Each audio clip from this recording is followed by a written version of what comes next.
இன்னைக்கு நம்ம குட்டியக்கா சமையல் அறையில் இறால் பாக்கரி எப்படி செய்யறதுன்னு வாங்க பார்க்கலாம். அதுக்கு தேவையான பொருட்கள்: வெந்தயம், சோம்பு, கருவேப்பிலை, மாங்காய், தக்காளி, பச்சை மிளகாய், வெங்காயம். இப்போ எண்ணெய் காஞ்சிடுச்சு. நம்ம எடுத்து வச்ச வெந்தயத்தை போட்டுக்கலாம். வெந்தயம் நல்லா போட்டுக்கோங்க. ஏன்னா வெந்தயம் தான் வாசனையாக இருக்கும். அப்புறம் நமக்கு நல்லது உடம்புக்கு. அப்புறம் சோம்பு, ஜீரகத்துக்கு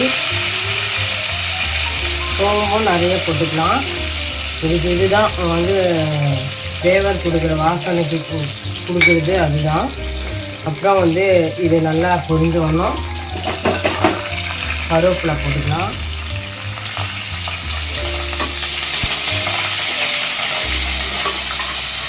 இது நல்லா பொரியணும்னு கூட அவசியம் இல்லை, எண்ணெய் கூட ஊற்ற வேண்டாம். நான் என்னோடய ஸ்டைலில் தான் நான் பண்ணிகிட்ருக்கேன். அப்புறம் வெங்காயம் இதுக்கு நீட்டாக தான் அறியணும், ஆனால் நான் பார்த்து அரிக்காக பொடியாக அரிச்சிருக்கேன். அதை போட்டு நல்லா வதக்கிட்டோம்.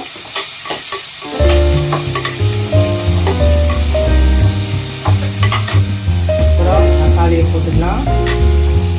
வதங்கணும்னு அவசியம் இல்லை, ஏன்னா தேங்காய் பாலில் தான் வேக வைக்க போகிறோம். அப்புறம் பச்சை மிளகாய் போடுறேன், மாங்காய் போடுறேன், எல்லாம் போடுறேன்.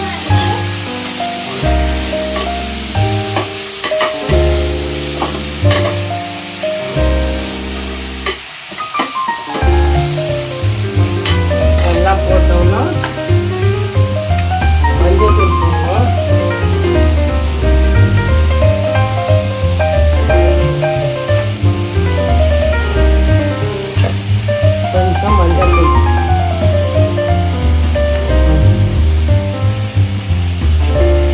ஏன்னா இது இறால் போடுறதுனால மஞ்சத்தூள் கண்டிப்பாக போடணும்பா. மஞ்சத்தூள் போட்டு தான் சமைக்கணும். இந்த மீன் இறால் பண்ணுறதுனா மஞ்சத்தூள் போட்டு கழுவி தான் சமைக்கணும்.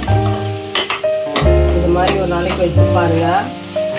தேங்காய் பால் உடம்பு நல்லது தானே, செஞ்சு சாப்பிட்டு பாருங்கள் எவ்வளோ நல்லா இருக்கும்ன்ட்டு. இப்போ இது கொஞ்சம் உப்பு போட்டு அவிய விடலாம். நம்ம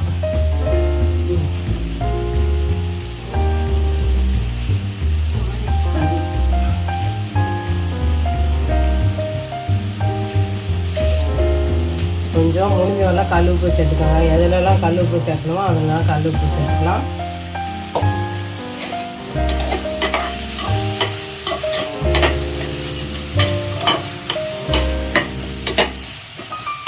இந்த மாதிரி ஒரு நாளைக்கு வச்சு பாருங்கள். ரொம்ப தக்காளி கூட போட தேவையில்லை. இதுக்குலாம் நான் என்னோடய ஸ்டைலில் வைக்கிறதுனால தக்காளி போடுறேன். தக்காளி போடணும்னு அவசியமே இல்லை. அப்படியே பச்சை மிளகாய், வெங்காயம், இறாவை போட்டு வச்சு அப்படியே போட்டு வேக வச்சு பால் ஊற்றி ஆட் பண்ணிடுவோம்.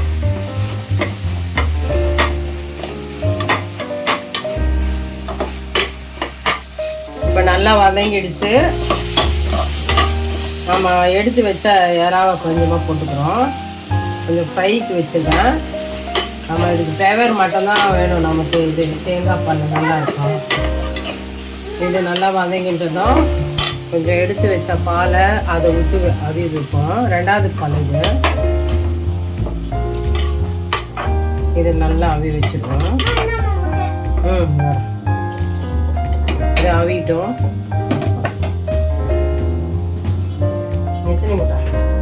நம்ம இறால் பாக்கறி அவிஞ்சிட்டு இருக்கு. இதை கொஞ்சம் வத்தணும். அதுக்கு அவிக்கிறதுக்கு முன்னாடி முட்டையை வச்சுருக்கேன், குக்கரில் போட்டுருக்கேன். அதுவும் ஆயிடுச்சு, ஆஃப் பண்ணிடுறேன். இப்போ இறால் தொக்கு வைக்க போகிறேன்.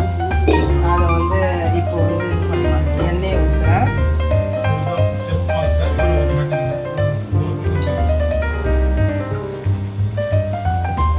அப்புறம் கொஞ்சம் சோம்பு தாளிப்போம். எங்கள் செஃப் மாஸ்டரும் பார்க்குறதுக்கு எனக்கு இன்னைக்கு மார்க் போடலான்னு நினைக்கிறேன். சரி, அவர் எவ்வளோ மார்க் போடான்னு தெரியல. அவர் சாப்பிட்டு டேஸ்ட் பண்ணிவிட்டு இன்றைக்கி எனக்கு மார்க் போட வந்திருக்காரு. அப்புறம் நான் சோம்பு தாளிச்சிட்டேன். அப்புறம் கொஞ்சோண்டு கருவேப்பிலை, இது போடுறேன். இப்போ வந்து வெங்காயம் போடுறேன்.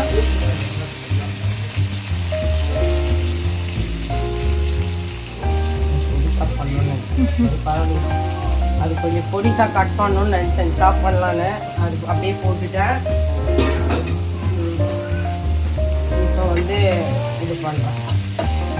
இது வந்து இறால் வந்து தொக்குக்காக இது நான் பண்ணிட்டுருக்கேன். அது பாக்கறி ஆயிடுச்சு. இப்போ வந்து நம்ம இந்த தேங்காய் பால் எடுத்து ஊற்றிடுவோம். தேங்காய் பால் ஊற்றணும், கொதிக்க விடக்கூடாது, அப்படியே இறக்கிடணும்.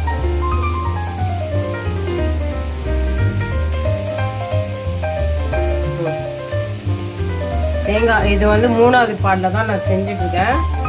அதனால் அது தேங்காய் பாலை வந்து ஏன்னா பாக்கறி வந்து திக்காக தான் வைக்கணும். மீனெல்லாம் வச்சா, மீன் பொதியெல்லாம் வச்சா அதில் தண்ணி வைக்கலாம் நம்ம. இது வந்து கொஞ்சம் நல்லா திக்காக வச்சா சூப்பராக இருக்கும். இடியாப்பத்துக்கு, சாதத்துக்கு, எல்லாத்துக்குமே நல்லாயிருக்கும். இது ஆப்பத்துக்கு எல்லாமே சாப்பிட்லாம். இப்போ வெயில் காலம்ல அதனால தான் எங்கள் வீட்டில் இது ரொம்ப ஸ்பெஷல். இது சாப்பிட்றது எங்கள் வீட்டில் எல்லாருக்கும் பிடிக்கும். நீங்களும் ஒரு நாளைக்கு செஞ்சு பாருங்கள். இதெல்லாம் ரொம்ப ஈஸி தான். கல்லுப்பு கொஞ்சம் உப்பு பத்தலை, கல்லுப்பு பத்தலை. இது கொஞ்சம் வதங்கட்டும். அதுக்குள்ள வந்து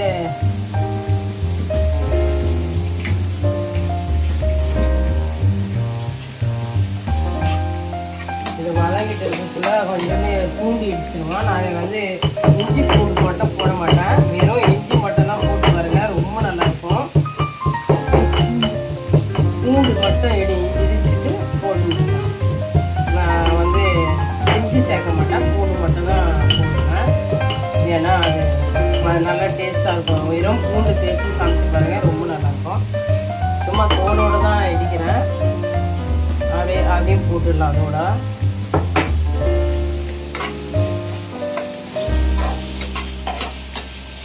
நல்லா வதங்கிட்டோன்னா தக்காளி கட் பண்ணி போடுவோம். கொஞ்சம் வதங்கிட்டோன்னா அது அதுக்குள்ளே கொதிச்சோன்னா, ஒரு கொதிப்போ வரக்கூடாது, இதை ஆஃப் பண்ணி வைக்கணும். அது ரொம்ப கொதிச்சா பால் தண்ணி ஆகிடும். அப்படியே பால் ஊற்றின மாதிரியே இருக்கணும். அதுதான் அதோட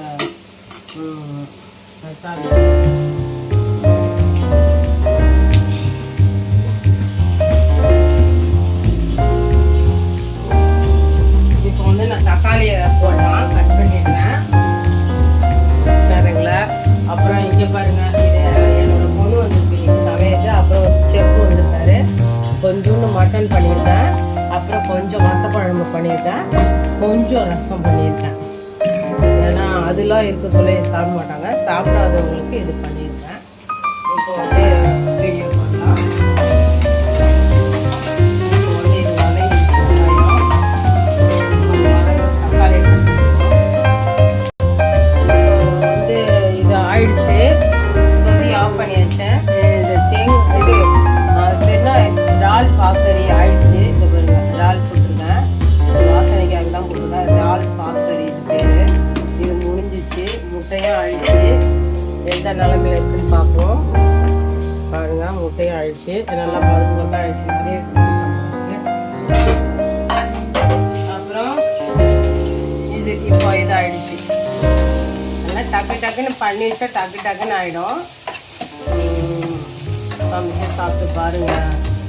சமையலை வந்து வெளியில் சாப்பிட்றது கொஞ்சம் கட் பண்ணிவிட்டு வீட்டில் இருக்கிறத சமைச்சு ஆரோக்கியமாக சாப்பிடுங்க. பிள்ளைங்களுக்கு எல்லாமே சின்ன வயசுலேயே எல்லாமே கொடுங்க. அப்புறமா எல்லாம் ரொம்ப லேட்டாக கொடுத்தா எல்லாமே அலர்ஜி ஆகிடும். அதனால் சின்ன வயசுல வளர வயசுல எல்லாமே கொடுத்து பழகிடணும். அப்புறம் இந்த தக்காளியை போடுறேன். தக்காளி வதங்கட்டும். கொஞ்சோண்டு கல் உப்பு போடுறேன். அப்புறம் கொஞ்சம் மஞ்சத்தூள் போடுறேன். ஏன்னா இது எல்லாத்துலேயும் மஞ்சத்தூள் சேர்த்துக்கோங்க. ஏன்னா இப்போ என்ன நடக்குதுன்னு தெரியல. எல்லாத்துலேயும் மஞ்சத்தூள், சிக்கன் வாங்கினாலும் மஞ்சத்தூளை போட்டு கழுவுங்க. எல்லாம் வதங்கட்டும் கொஞ்சம் நேரம். இப்போ முட்டை வந்து உரிக்க போகிறேன். இது எத்தனையும் உங்களுக்கு ஈஸியாக இருக்குன்னு தான் காட்டுறேன். இந்த பாருங்க, முட்டையை இப்படி பண்ணால் கூட நீங்கள் பாத்திரத்தில் ஊற வச்சுட்டு இப்படி பண்ணிவிடுங்க. அதுதான் இப்படியே வந்துடும், அழுக்காக வந்துடும். சூடாக இருக்குது. பாத்திரத்தில் அவிச்சாலும் உங்கள் இஷ்டத்துக்கு எப்படி வேணாலும் பண்ணிக்கோங்க. அது அவ்வளோதான். முட்டை சின்ன சின்ன சமைக்கிற நேரத்துக்கு உங்களுக்கு யூஸ்ஃபுல்லாக இருந்தால் கற்றுக்கோங்க. அவ்வளோதான். நான் எப்பவுமே குக்கரில் தான் வைப்பேன். குக்கரில் இது பண்ணாலும் அது இப்படி வந்தாலே வந்துடும் எனக்கு. நான் வந்து நிறைய வைக்கிறதால குக்கரில் வச்சுக்கிறேன். நீங்கள் குக்கரில் வச்சா 2 விசில் 3 விசில் 2 விசில் விட்டாலே போதும். அதை இறக்கி வச்சுட்டு மற்றது வேலையை பார்த்தா மற்ற வேலை முடிஞ்சிடும். அவ்வளோதான். இதுவே கழண்டி வந்துடும். அவ்வளோதான். முட்டை உரிக்கிறதுல நல்லா சின்ன வயசில் ரொம்ப கஷ்டப்பட்டுருக்கேன். உரிக்கவே தெரியாது எனக்கு. எல்லாம் பாதி முட்டையே மூட்லேயே போயிடும். அதை கொஞ்சம் கொஞ்சமாக பல்லால் கடிச்சு சாப்பிட்டுக்கினே அப்படியே உரிச்சு எங்கள் வீட்டு ஃபேமிலி ரொம்ப பெருசு. அவங்களுக்கு பாருங்கள் எவ்வளோ முட்டை நான் அவிக்கணும். அதனால் எனக்கு அது பழகி நானே தான் இதை ஐடியா பண்ணி குக்கரில் வேக வச்சேன். அப்புறம் இட்லி சட்டியில் வேக வச்சுக்கலாம். எல்லாமே ஈஸி தான். இட்லி சட்டினா இட்லி மாதிரி இட்லி ஊற்றுவோம்ல, அதே மாதிரி குழியில் முட்டையை வச்சா அவிஞ்சு போயிடும்.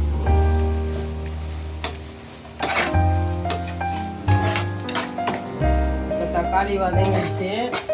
கொஞ்சம் நல்லா மசிட்டு விட்டேன். இப்போ வந்து நல்ல மசாலா ஐட்டம்னு இது இறாலை போடலாம். ஏன்னு வச்சுக்கோங்க, அது கொஞ்சம் நேரத்தில் ரொம்ப நேரம் வேக வச்சா ரப்பர் ஆகிடும். சிலவங்களுக்கு ரப்பராக பிடிக்கும், சிலவங்களுக்கு சாப்பிட்டா பிடிக்கும். எங்கள் வீட்டில் வந்து சாப்பிட்டா தான் பிடிக்கும். அதனால் மசாலாலாம் நல்லா வதங்கினா இது போடலாம். குழம்பு மிளகாத்தூள் போடுறேன். எங்கள் தங்கச்சி அரைச்சி கொடுக்கணும். அதெல்லாம் எனக்கு போடுறேன்.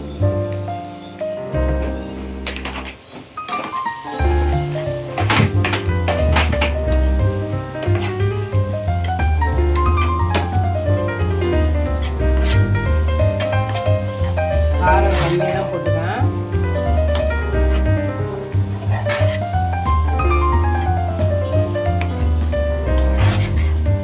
இந்த மசாலாலாம் நல்லா பச்சை வாசனை போட்டோம். நம்ம வந்து அந்த இறாலை போடலாம்.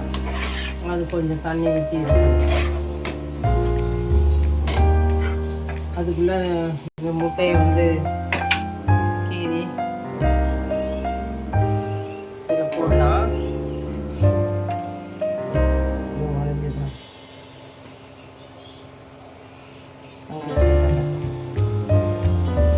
முட்டையை இதில் போட்டுடலாம். இன்னைக்கு வந்து உங்களுக்கு இது வந்து க்ளீனாக வரும். ஏன்னு சொல்லுங்க வீடியோ. என்னோட பொண்ணு எடுத்துகிட்டு இருக்கு, நான் சமைச்சிக்கிட்டு இருக்கேன். இதனால பாத்திரத்தை மட்டும் தான் காட்டிட்டுருக்கோம். அப்படியும் பார்த்துப்பாவும் நிறைய பேர் எனக்கு லைக் கொடுத்தீங்க. இன்னைக்கு தெளிவாக காட்டணும்னு போடுறேன். அவ்வளோதான். அது முடிஞ்சிச்சு. நம்ம வந்து இதுதான் பார்க்கறது. இறால் தொக்கு தான் வந்து இப்போ கொஞ்சம் தண்ணி விட்டுடுவோம். இது அதில் வச்சு பால் இருக்குது. அதனால அது கொஞ்சம் வேஸ்ட்டாக தான் போடுவோம். தேங்காய் பால் நல்லது தானே.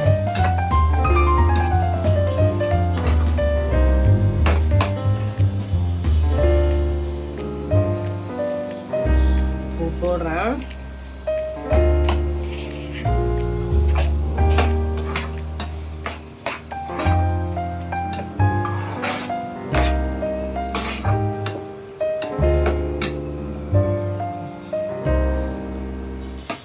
உப்பு பார்த்துட்டு நம்ம கொஞ்சம் நேரம் மூடி விடுவோம்.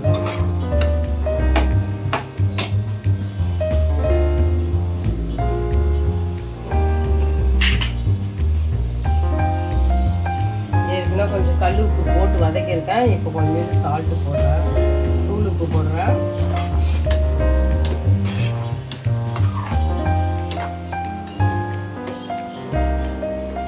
இன்னைக்கு வந்து அந்த மிளகாத்தூள் காலி ஆயிடுச்சு. அதனால இந்த போட்டுட்டேன்.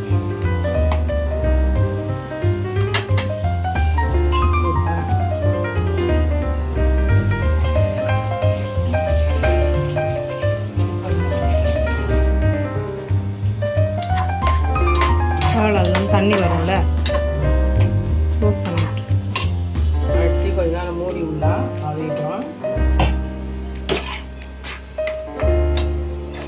இது வந்து இறால் தொக்கு ரெடி ஆயிடுச்சு.